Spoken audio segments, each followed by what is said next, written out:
नमस्ते बच्चों। आज हम बात करेंगे कक्षा 12 विषय इतिहास और लेसन 8 किसान, जमींदार और राज्य। मुझे उम्मीद होगी कि अब तक जितने भी लेसन मैंने पढ़ाए हैं आपको वो आपको कंप्लीट याद हो गए होंगे। और याद अगर नहीं भी हुआ है कोई लेसन तो उसको कंप्लीट आज ही याद करना, क्योंकि अब आपके पास में ज़्यादा टाइम नहीं है। और वो बच्चे मुझे कमेंट जरूर करें कि जिनके आज दिन तक पढ़ाए हुए सभी लेसन कंप्लीट हैं, यानी कि जिनको आज दिन से पहले जो 7 लेसन मैंने पढ़ाए हैं वो आपको कंप्लीट याद है, तो आप कमेंट में जरूर लिखें। चलिए बात करते हैं आज की लेसन 8 के बारे में, किसान, जमींदार और राज्य। ये जो समय चल रहा है ना, ये उस समय की बात है, मुगल एम्पायर के समय, जब मुगल साम्राज्य चल रहा था 16वीं 17वीं शताब्दी का, उसकी अपन बात करेंगे। इसमें पहला पॉइंट है किसान और कृषि उत्पादन, यानी कि मुगल काल के अंदर किसान कैसे कृषि उत्पादन करते थे और किसान किस पर निर्भर होते थे, उसकी अपन बात करेंगे। तो उस समय में अधिकांश लोग कृषि पर निर्भर थे। किसके ऊपर निर्भर थे? कृषि पर। गांव भारत की आर्थिक इकाई थी, यानी कि जो गांव थे, गांव में भी किसान रहते हैं, गांव में किसान रहते हैं तो किसान कृषि करते हैं, खेती करते हैं। तो अधिकांश लोग कृषि पर निर्भर थे और गांव भारत की आर्थिक इकाई थी। राजा की आय का मुख्य स्रोत कृषि कर यानी कि भूमि कर ही था। जो राजा के पास में आई जाती थी उसका मुख्य स्रोत क्या था? कृषि कर। यानी कि आपको इसमें 3 वर्ड याद रखने हैं किसान और कृषि उत्पादन में। अधिकांश लोग किस पर निर्भर? कृषि पर। गांव भारत की कौन सी इकाई? आर्थिक इकाई। और राजा की आय का मुख्य स्रोत क्या है? कृषि कर। स्रोतों की तलाश, यानी कि अपन को कौन से स्रोतों से पता चला है ये बात कि वहाँ की जो मुख्य स्रोत थी वो कृषि थे, तो उसके बारे में अपन देखते हैं। पहला है अकबरनामा और आइन ए अकबरी। ये जो आइन ए अकबरी है, ये अकबरनामा का ही तीसरा भाग है। और इसको किसने लिखा है? अबुल फजल ने। और अबुल फजल कौन था? अकबर का दरबारी कवि या दरबारी इतिहासकार था। यानी कि अकबरनामा और आइन ए अकबरनामा का ही तीसरा भाग है आइन ए अकबरी। और इसके रचना किसने करी है? अबुल फजल ने। और अबुल फजल कौन था? अकबर का दरबारी कवि या फिर इतिहासकार। और बात अपने को पता चली है इसकी फारसी इतिहास ग्रंथों से और यूरोपीय यात्रियों के विवरण से। इन स्रोतों से हमें फसल, कर, किसानों और भूमि व्यवस्था की जानकारी मिलती है। यानी कि जो ये स्रोत हैं, इनसे अपने को किसके बारे में जानकारी मिलती है? उस समय में कौन कौन सी फसलें होती थी, टैक्स कैसे लिया जाता था, किसान क्या कार्य करते थे और भूमि व्यवस्था कैसी थी, उसके बारे में अपने को जानकारी मिलती है। किसान और उनकी जमीन। उस समय किसान को कहते थे रैयत या फिर मुजरियान। किसान को क्या कहते थे? या तो रैयत या फिर मुजरियान। अगर आपके क्वेश्चन आता है कि मुजरियान से तात्पर्य क्या है तो किसान, रैयत से तात्पर्य क्या है तो किसान, किसान का दूसरा नाम क्या है? रैयत या फिर मुजरियान।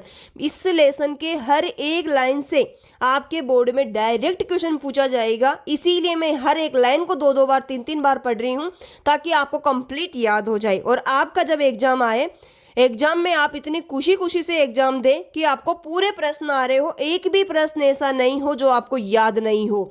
और उस टाइम की जो आपकी खुशी है ना, वो आपको बताएगी कि जो अपन ने मेहनत करी है उसका नतीजा क्या निकला है। तो उसके लिए आपको भी मेहनत करनी पड़ेगी मेरे साथ साथ।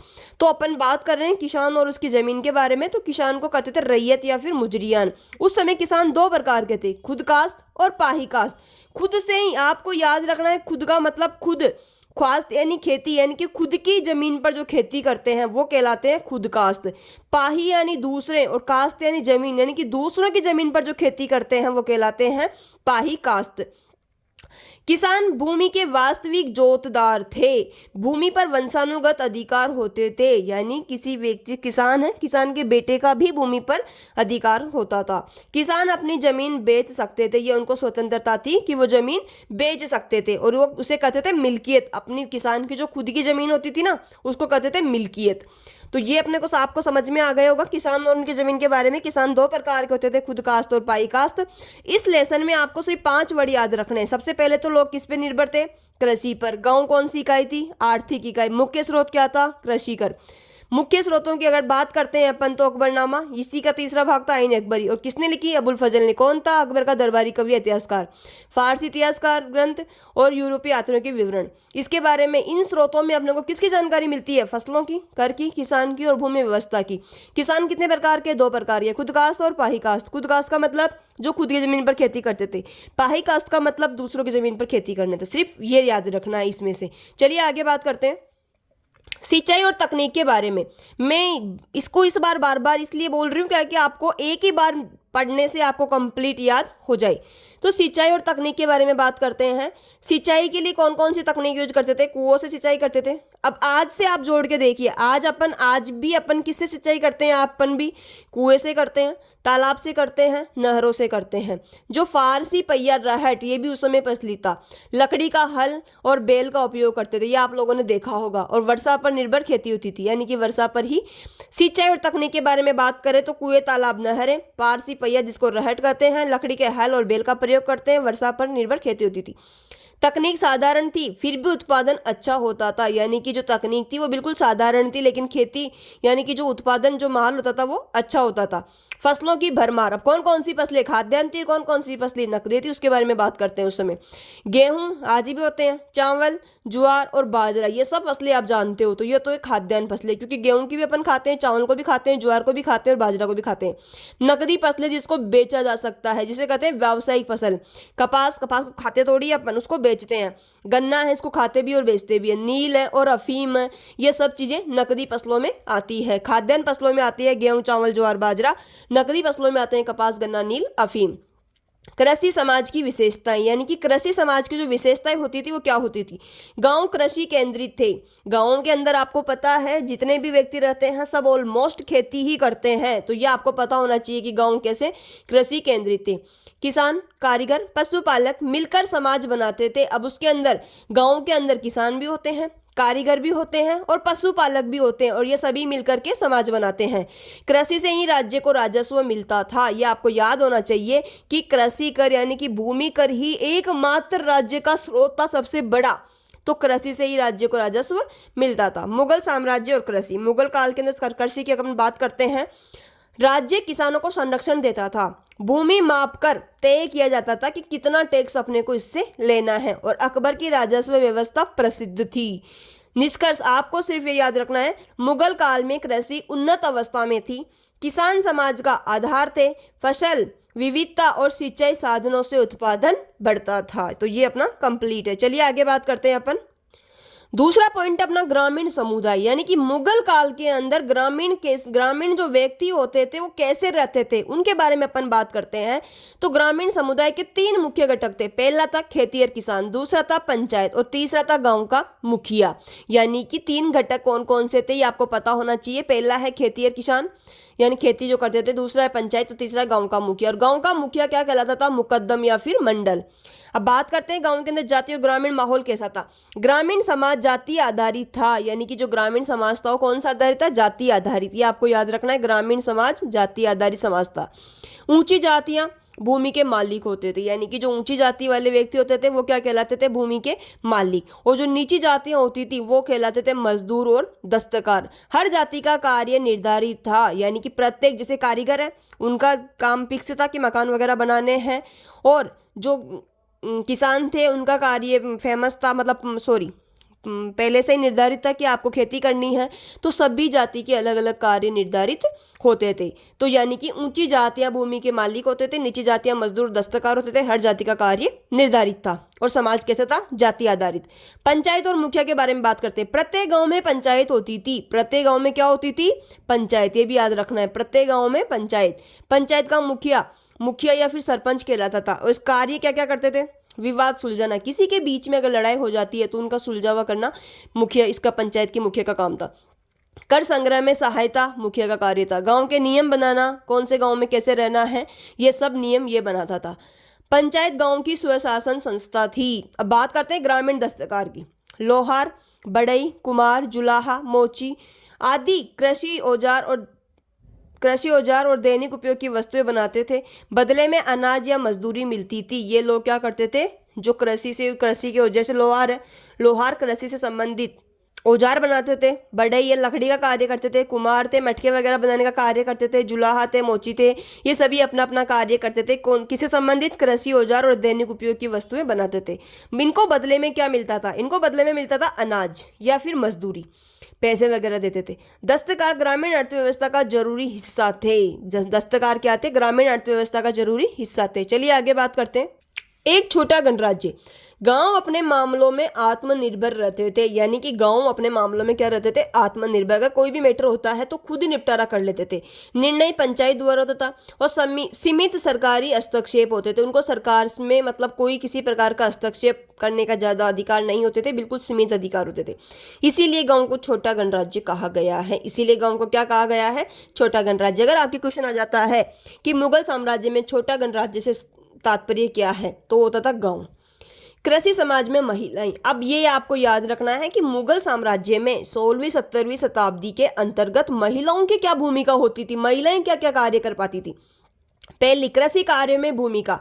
जो मैंने जो ब्लैक पेन से लिखे है ना, हर एक पॉइंट से आपका क्वेश्चन बन रहा है। हर एक पॉइंट आपको छोटे लघुतरात्मक या अधिलघुतरात्मक या निबंधात्मक प्रश्न देके जाएगा, तो इनको ध्यान से पढ़ना। इसीलिए मैंने पॉइंट बना बना के लिखा है। हर एक पॉइंट क्वेश्चन है, ये समझना। हर एक पॉइंट जैसे आ जाए, मुगल साम्राज्य में कृषि कार्यों में महिलाओं की भूमिका बताइए, तो खेतों में पुरुषों के साथ काम, बीज बोना, निराई, गुड़ाई, कटाई करना, पशुपालन और दुग्ध उत्पादन करना। महिलाएं कृषि उत्पादन की सक्रिय भागीदार थी। तो ये महिलाओं के कार्य हो गए हैं मुगल साम्राज्य के अंदर। सबसे पहले खेतों में पुरुषों के साथ काम, बीज बोना, निराई, गुड़ाई, कटाई, पशुपालन और दुग्ध उत्पादन, और महिलाएं कृषि उत्पादन की सक्रिय भागीदारी थी। घरेलू जिम्मेदारियां। महिलाओं के पास में घर के क्या क्या कार्य होते थे? भोजन पकाना, बच्चों की देखभाल करना, यानी कि जो महिलाएं होती थी वो दोहरी भूमिका निभाती थी। वो घर का कार्य भी करती थी और खेत का कार्य भी करती थी। सामाजिक स्थिति, यानी कि महिलाओं की सामाजिक स्थिति क्या थी? पितृसत्तात्मक समाज था, यानी कि महिलाओं को किसी प्रकार का कोई अधिकार नहीं था। पितृसत्तात्मक समाज था। पुरुषों को अधिक अधिकार मिलते थे। उस समय भी क्या होते थे? पुरुषों को अधिक अधिकार मिलते थे। और आज भी यही होता है।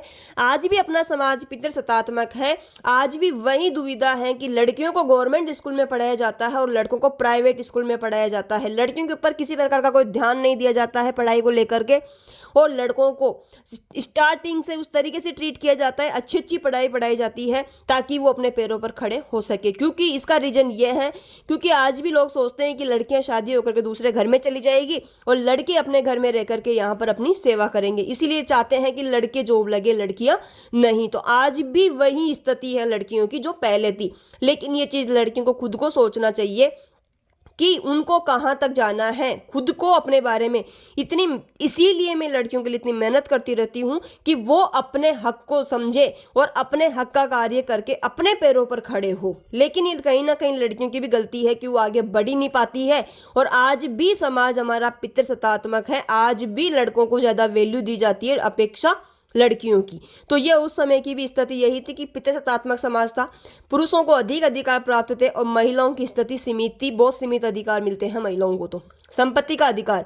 सामान्यतः भूमि पर अधिकार नहीं होता था, यानी कि लड़कियों का भूमि पर अधिकार नहीं होता था। सिर्फ जो भी जमीन वगैरह नाम होती थी लड़कों के नाम होती थी। कुछ क्षेत्रों में सीमित विरासत अधिकार थे। श्रम का महत्व। महिलाओं का श्रम अनिवार्य था। बिना महिलाओं के कृषि कार्य संभव नहीं था। जब तक महिलाएं खेत में कार्य करने नहीं जाती थी तब तक खेती नहीं होती थी, और जब तक पुरुष कोई कार्य नहीं करते थे। यानी कि महिलाओं का श्रम अनिवार्य था। बिना महिलाओं के कृषि कार्य संभव नहीं था। उस समय प्रथा प्रथा भी थी, तो बाल विवाह भी प्रचलित था, जो कि आज भी है। आज भी घूंघट वगैरह निकालते हैं और आज भी बाल विवाह करते हैं। तो ये स्थिति देखा जाए तो कहीं ना कहीं अब आप देख सकते हो कि 16वीं 17वीं शताब्दी का जो समाज था वो आज भी है। अभी तक भी आप लोग नहीं बदले हो। जबकि आज आपको पता है कौन सी सदी चल रही है, 21वीं सदी, लेकिन आज भी वही स्थिति है जो पहले थी। चलिए आगे बात करते हैं अपन जंगल और कबीलों के बारे में बात करते हैं। मुगल साम्राज्य में जंगलों की क्या स्थिति, छोटे छोटे कबीले कैसे रहते थे, उनके बारे में अपन चर्चा करते हैं। तो बसे हुए गांवों के परे, पहला पॉइंट है, गांव के बाहर विशाल जंगल क्षेत्र हुआ करते थे। यानी कि गांव के बाहर में क्या होता था? विशाल जंगल। यहाँ आदिवासी और कबीलाई लोग रहते थे। मुख्य आजीविका, इन लोगों की मुख्य आजीविका क्या थी? शिकार करते थे, संग्रह करते थे फल कंद और लकड़ी। और झूम खेती यानी कि स्थानांतरण, झूम खेती का मतलब होता है स्थानांतरण खेती। ये लोग ग्रामीण समाज से अलग जीवन जीते थे, यानी कि ग्रामीण समाजों के पास में नहीं रहते थे, ये कबीलाई जीवन जीते थे। जंगलों में घुसपैठ, लेकिन मुगल शासकों को ये भी नहीं सुहाया, बेचारों के ऊपर आक्रमण करने लग गए, उनके जंगल कटवाने लग गए, नए गाँव बसाने लग गए। तो मुगल शासकों ने खेती बढ़ाने के लिए जंगल कटवाए, नए गांव बसाए गए, कबीलाई लोगों को किसान बनने के लिए प्रोत्साहन किया। ये लोग पहले खेती नहीं करते थे, ये लोग करते थे शिकार, संग्रह और झूम खेती करते थे, यानी कि जो स्थायी खेती होती थी वो लोग नहीं करते थे। लेकिन धीरे धीरे मुगल शासकों ने इनको ये खेती करने के लिए अधिक प्रोत्साहित किया और ये धीरे धीरे खेती करने लग गए। और मुगल शासकों का सिर्फ और सिर्फ उद्देश्य था राजस्व बढ़ाना और कृषि क्षेत्र का विस्तार करना। परगना, ये तीनों जो है ना, तीनों में से आपके इंपॉर्टेंट तीनों, और तीनों में से एक आपके पक्का बोर्ड एग्जाम में आपको देखने को मिलेगा। परगना किसे कहते हैं? मुगल प्रांतों में एक प्रशासनिक प्रमंडल था। मुगल प्रांतों में एक प्रशासनिक प्रमंडल क्या कहलाता है? परगना। पेशकश, मुगल राज्य के द्वारा ली जाने वाली एक तरह की भेंट थी। पायक, जमीन के बदले सैनिक सेवा देनी पड़ती थी, उसे कहते हैं पायक। आपको अच्छे से मैंने अमर नायक भी समझा रखा है, वो आपको अच्छे से याद हो गया होगा। तो आप कमेंट में जरूर लिखना कि अमर नायक किसे कहते हैं या अमर नायक कौन होते थे, वो आपको कमेंट में लिखना है। और पायक, जमीन के बदले जो सैनिक सेवा देनी पड़ती थी उसे कहते थे पायक। चलिए आगे बात करते हैं। बोर्ड एग्जाम में इस साल की दृष्टि से सबसे मोस्ट जमींदार वाला, जमींदार से संबंधित आपका एक प्रश्न पक्का आएगा, इसीलिए मैंने इसके पॉइंट बना बना के लिखे हैं ताकि आपको अच्छे से याद हो जाए। जमींदार के बारे में बात करते हैं। जमींदार कौन थे? सबसे पहले आपको ये पता होना चाहिए कि जमींदार कौन थे। तो ये गांव के बड़े भूस्वामी थे, यानी कि गांव के बड़े भूस्वामी का मतलब होता था जो बड़ी बड़ी जमीन थी उनके मालिक।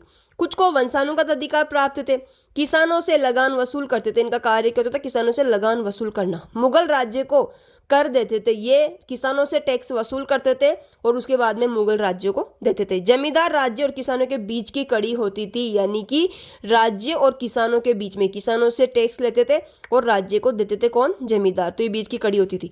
जमींदारों के अधिकार, सबसे पहले आपको ये पता होना चाहिए कि जमींदारों के कौन कौन से अधिकार थे। अपनी जमीन पर इनको अधिकार था, किसानों से कर लेने का अधिकार था, कुछ मामलों में सैनिक रखने का भी इनको अधिकार था। अगर आपके क्वेश्चन आता है कि मुगल साम्राज्य में जमींदारों के अधिकार कौन कौन से थे, तो 3 अधिकार आपको लिखना है।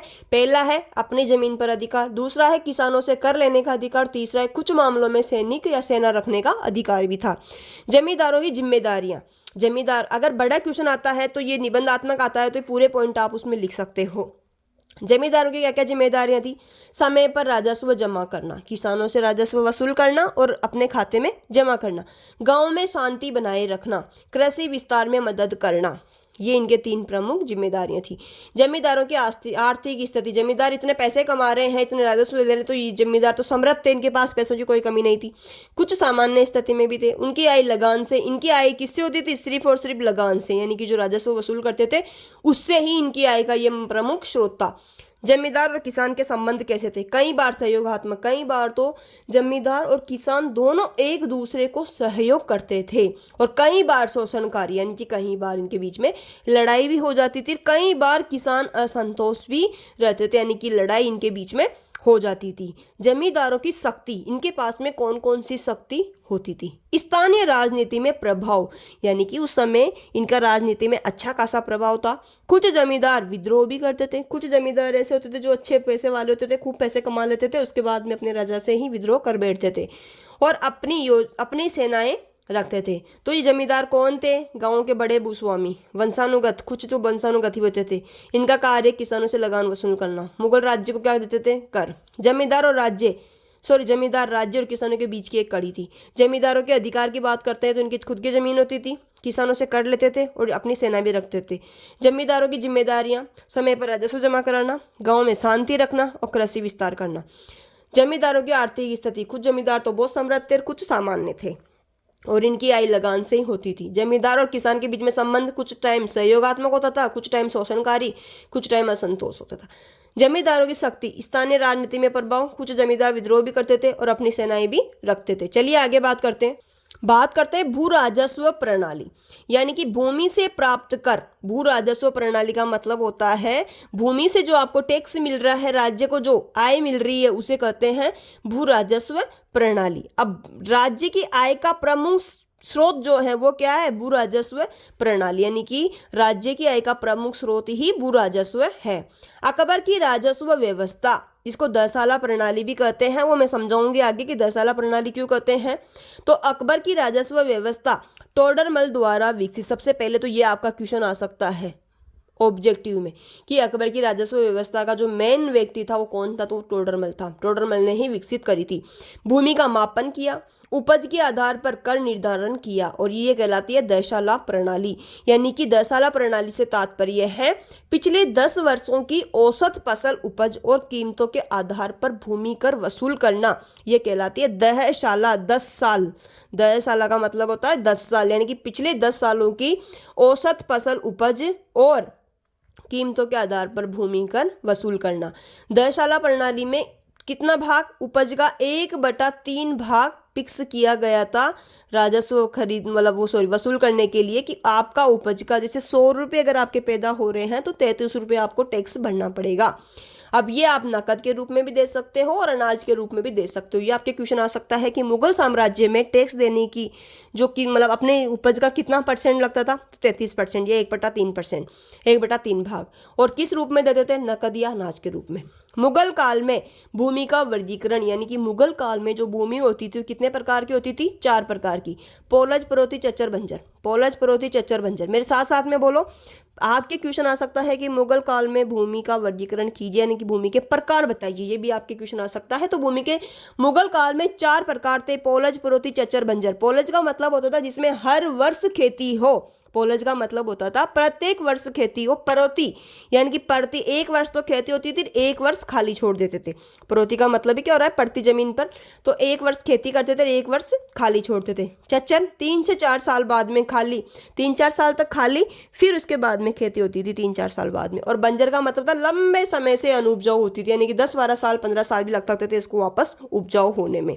तो मुगल काल में 4 प्रकार की भूमि होती थी: पोलज, परोती, चच्चर, बंजर। पोलज का मतलब प्रत्येक वर्ष खेती, प्रति का मतलब एक वर्ष छोड़ के एक वर्ष, और चच्चर का मतलब 3 से 4 साल बाद में खेती, और बंजर का मतलब लंबे समय से अनुपजाऊ। कर संग्रह की प्रक्रिया, सबसे पहले आपको यह याद रखना है कि कर संग्रह कैसे किया जाता था, यानी कि भूमि राजस्व व्यवस्था की अपन बात कर रहे हैं तो कैसे वसूल करते थे। तो इसमें ये 2 है, अमीन और कारकुन, ये भी आपको याद रखना है। सबसे पहले किसान जमींदार को देते थे, जमींदार राज्य को देते थे। अमीन का मतलब होता है भूमि का मापन करने वाला अधिकारी। ये आपके एग्जाम में क्वेश्चन पूछा जाएगा, अमीन या कारकुन दोनों में से एक आएगा, याद रख लेना। तो भूमि का मापन, अमीन माप, म से माप, ये याद रखना है, म से मापन, यानी कि भूमि का मापन करने वाला अधिकारी अमीन। कारकुन रिकॉर्ड, यानी कि राजस्व से संबंधित रिकॉर्ड लिखने वाले कर्मचारी कारकुन कहलाते थे। किसानों को अकाल में भी टैक्स देना पड़ता था। मुगल भू राजस्व प्रणाली संगठित थी। ये अपनी बात कर ली है भू राजस्व प्रणाली के बारे में। चांदी का बहाव, यूरोप और अमेरिका से भारत में चांदी का आगमन, यानी कि व्यापार को लेकर के जब यूरोप और अमेरिका से चांदी भारत में आती है तो उसे कहते हैं चांदी का बहाव। व्यापार के माध्यम से चांदी भारत पहुंची। यूरोपीय व्यापारी चांदी देकर सामान खरीदते थे, मसाले वगैरह। ये नकद फसलों को बढ़ावा मिला, कर नकद में मिलने लगा, बाजारों का विस्तार हुआ। ये चांदी के बहाव होने के बाद में अपने को बेनिफिट होते हैं। चांदी के बहाव से भारत की अर्थव्यवस्था गतिशील हुई और मुगल साम्राज्य को आर्थिक मजबूती मिली। अबुल फजल की आइन ए अकबरी, इसका लेखक कौन है? अबुल फजल। ये अकबरनामा का तीसरा भाग है। जो आइन ए अकबरी है ये क्या है? अकबरनामा का तीसरा भाग। इसमें अकबर के शासन की प्रशासनिक, आर्थिक और सामाजिक व्यवस्था का विवरण है। मुख्य विषय वस्तु की अपन बात करें तो इसमें क्या क्या है? आपके क्वेश्चन आ सकता है कि आइन ए अकबरी की मुख्य विषय वस्तु कौन कौन सी है। इसमें भू राजस्व व्यवस्था है, प्रशासनिक विभागों के बारे में है, सेना संगठित के बारे में है, दरबार की जो परंपराएं उनके बारे में है, नगर बाजार और उद्योगों के बारे में है, फसलें और कर के बारे में है। मुख्य विषय वस्तु इनकी ये है: भू राजस्व व्यवस्था, प्रशासनिक विभाग, सेना संगठन, दरबार की परंपराएं, नगर बाजार और उद्योग, फसलें और कर। मुगल प्रशासन की सबसे प्रामाणिक जानकारी आइन ए अकबरी से ही मिलती है। आइन ए अकबरी मुगल कालीन भारत की प्रशासनिक विश्वकोश मानी जाती है।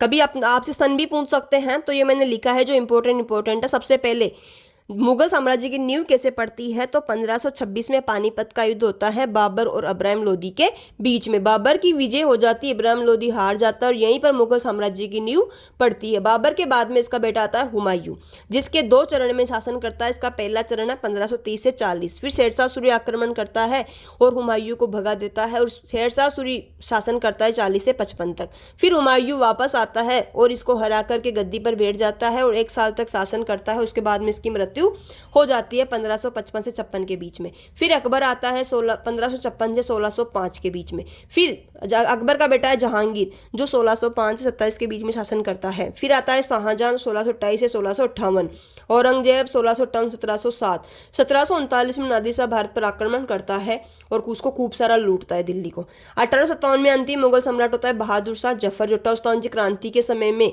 सभी क्रांतिकारियों का नेतृत्व बहादुर शाह जफर करता है और इसको रंगून भेज दिया जाता है, जो कि आज के म्यांमार में स्थित है। ये अपना लेसन पूरा कंप्लीट होता है। एक बार इसको वापस अपन रिवाइज करते हैं, मेरे साथ में स्पीड से बोलने की कोशिश करना। सबसे पहले अपन ने इसकी बात करी किसान और कृषि उत्पादन की। लोग कृषि पर निर्भर थे। आर्थिक इकाई थी, मुख्य स्रोत कृषि करता। स्रोतों की तलाश में अकबरनामा, आईन अकबरी, फारसी इतिहास का ग्रंथ, यूरोपीय इतिहास को विवरण। इन स्रोतों से अपने को क्या जानकारी मिलती है? फसलों के बारे में, करों के बारे में, किसानों के बारे में, भूमि व्यवस्था के बारे में। किसान और उनकी जमीन 2 प्रकार के किसान होते थे, खुदकास्ट और पाईकास्ट। खुद की जमीन पर खेती करना खुदकास्ट, दूसरी जमीन पर खेती करना पाईकास्ट। किसान भूमि के वास्तविक जोतदार थे, भूमि पर वंशानुगत अधिकार होते थे, किसान अपनी जमीन बेच सकते थे। आगे बात करते हैं सिंचाई और तकनीक के बारे में। तो इसमें कुएं, तालाब और नहरों से सिंचाई करते थे। फारसी पहिया जिसको रहट कहते हैं, लकड़ी का हल और बैल का उपयोग करते थे। वर्षा पर निर्भर होती थी खेती। तकनीक साधारण थी, फिर भी उत्पादन अच्छा होता था। फसलों की भरमार। कौन कौन सी फसलें? 2 प्रकार की फसलें थी। खाद्यान्न फसलों में गेहूं, चावल, ज्वार, बाजरा, और नकदी फसलों में आते थे कपास, गन्ना, नील, अफीम। कृषि समाज की विशेषताएं। गांव कृषि केंद्रित थे। गांवों के अंदर कौन कौन रहते थे? किसान, कारीगर, पशुपालक मिलकर समाज बनाते थे। कृषि से ही राज्य को राजस्व मिलता था। मुगल साम्राज्य और कृषि। राज्य किसानों को संरक्षण देता था, भूमि माप कर तय किया जाता था और अकबर की राजस्व व्यवस्था प्रसिद्ध थी। मुगल काल में कृषि उन्नत अवस्था में थी। किसान समाज का आधार थे और फसल विविधता और सिंचाई साधनों के उत्पादन से बड़ा था। चलिए आगे बात करते हैं ग्रामीण समुदाय। 3 प्रकार के होते थे घटक, खेतिहर किसान, पंचायत और गांव का मुखिया जो मुकद्दम कहलाता था। जातीय और ग्रामीण माहौल। तो जाति आधारित थे। ऊंची जातियां भूमि के स्वामी होते थे, नीची जातियां मजदूर और दस्तकार का कार्य करते थे। हर जाति का कार्य निर्धारित होता था। पंचायत और मुखिया। प्रत्येक गांव में पंचायत होती थी। प्रत्येक गांव का पंचायत का जो मुखिया होता था वो सरपंच कहलाता था। इसके कार्य थे गाँव में अगर विवाद हो जाता उसको सुलझाना, कर संग्रह करना, गाँव के नियम बनाना। पंचायत गाँव की स्वशासन संस्था थी। ग्रामीण दस्तकार। लोहार, बढ़ई, कुम्हार, जुलाहा, मोची आदि कुर्सी, औजार और दैनिक उपयोग की वस्तुएं बनाते थे। बदले में इनको अनाज और मजदूरी मिलती थी। दस्तकार ग्रामीण अर्थव्यवस्था का जरूरी हिस्सा थे। एक छोटा गणराज्य जिसको गांव को आप कर सकते हैं। गांव अपने मामलों में आत्मनिर्भर हुआ करते थे। निर्णय पंचायत द्वारा सीमित सरकारी हस्तक्षेप, इसलिए गांव को छोटा गणराज्य कहा जाता था। कृषि समाज में महिलाएं कृषि में क्या क्या कार्य करती थी? पुरुषों के साथ कार्य करती थी। बीज बोना, निराई, गुड़ाई, कटाई, पशुपालन, दूध उत्पादन। महिलाएं कृषि उत्पादन की सक्रिय भागीदार थी। घरेलू जिम्मेदारियां, भोजन पकाना, बच्चों की देखभाल, यानी कि दोहरी भूमिका होती थी। सामाजिक स्थिति में महिलाओं की जो सामाजिक स्थिति होती थी प्रतिष्ठात्मक होती थी। पुरुषों को अधिक अधिकार थे, महिलाओं को कम अधिकार थे। संपत्ति अधिकार। भूमि पर अधिकार नहीं थे महिलाओं को और कुछ क्षेत्रों में सीमित विरासत अधिकार थे। श्रम का महत्व। महिलाओं का श्रम अनिवार्य था, बिना महिलाओं के कोई कृषि कार्य नहीं होता था। पर्दा प्रथा भी थी, बाल विवाद भी था। जंगल और कबीले। बसे हुए गांव के परे, गांव के बाहर बहुत सारे जंगल होते थे, वहां पर भी ये जाकर के अब कबीलाई लोग रहते थे, लेकिन वो क्या कार्य करते थे? शिकार, संग्रह और झूम। ये लोग ग्रामीण समाज से अलग जीवन जीते थे। जंगलों में घूसपुर। मुगल शासकों ने वहां खेती बढ़ाने के लिए जंगल कटवा दिए, गांव बसा दिए और कबीलाई किसान खेती करने के लिए प्रोत्साहित कर दिया। इनका उद्देश्य क्या था? राजस्व बढ़ाना और कृषि क्षेत्र का विस्तार करना। परगना। मुगल प्रांतों में एक प्रशासनिक प्रमंडल था। पेशकश। मुगल राज्य के द्वारा ली जाने वाली एक तरह की भेंट थी। पायक। जमीन के बदले सैनिक सेवा देनी पड़ती थी। जमींदार। जमींदार कौन थे? गांव के बड़े भूस्वामी। कुछ को वंशानुगत अधिकार प्राप्त थे, कुछ किसानों से लगान वसूल करते थे, मुगल राज्य को कर देते थे। जमींदारों के अधिकार, जमींदारों की जिम्मेदारियां ये थी। जमींदारों की आर्थिक स्थिति। जमींदार और किसान संबंध, कई बार सहयोग, कई बार लड़ाई। जमींदारों की शक्ति, राजनीति में प्रभाव थे। जमींदार विद्रोह भी करते थे, अपनी सेनाएं भी रखते थे। भू राजस्व प्रणाली आपको पता ही टोडरमल द्वारा विकसित 10 साला प्रणाली थी। 10 साला का मतलब होता है पिछले 10 वर्षों की औसत फसल उपज और कीमतों के आधार पर भूमि निर्धारित करना। और कितना 1/3 है यहाँ पर, 1/3 भाग, और नगद या अनाज दोनों के रूप में लेते थे। 4 प्रकार की यहाँ पर खेती या भूमि होती थी, पोलज, परोती, चचर, बंजर। पोलज का मतलब हर वर्ष खेती, परोती का मतलब 1 वर्ष छोड़ के 1 वर्ष खेती, चचर का मतलब 3 से 4 साल बाद खेती, और बंजर का मतलब लंबे समय से अनुपजाऊ। कर संग्रह की प्रक्रिया, अमीन और कारकुन। अमीन मापन करने वाला अधिकारी, कारकुन रिकॉर्ड रखने वाला अधिकारी। किसानों को काल में भी टैक्स देना पड़ता था। मुगल भू राजस्व प्रणाली संगठित थी। चांदी का बहाव, यूरोप और अमेरिका चांदी का आगमन होता है, उसको चांदी का बहाव कहते हैं। और व्यापार के माध्यम से आदि भारत पहुंची थी है, और यूरोपीय व्यापारी चांदी देकर सामान खरीदते थे। अबुल फजल की आयमन अकबरी, ये अकबरनामा का तीसरा भाग था। इसके अंदर भू राजस्व, प्रशासनिक, सेना, दरबार की परंपराएं, नगर, बाजार, उद्योग, फसलें, कर सभी थी। और ये अपन ने कालखंड की बात कर ली है। अब ये लेसन अपना कंप्लीट होता है। उम्मीद करती हूँ कि आप एक बार भी इसको ढंग से पढ़ोगे तो आपको कंप्लीट याद हो जाएगा। और अगर कोई चीज़ समझ में नहीं आती है तो आप कमेंट में लिखना, और अमर नायक किसे कहते हैं वो आपको कमेंट में जरूर लिखना है। Thank you.